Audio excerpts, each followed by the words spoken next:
રાઈ મસ્ત તતડી જાય, બધી રાઈ મસ્ત ફૂટી જાય એટલે આપણે અંદર નાખશું જીરું.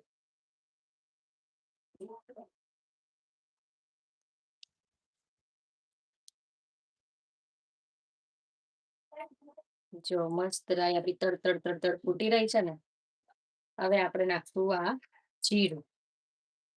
જીરું નાખી દીધું છે. જીરું થોડુંક શેકાઈ જાય, જીરાનો બી કલર બ્રાઉન કલર જેવું થઈ ગયું છે એટલે હવે આપણે નાખશું આ મરચું લસણ. જો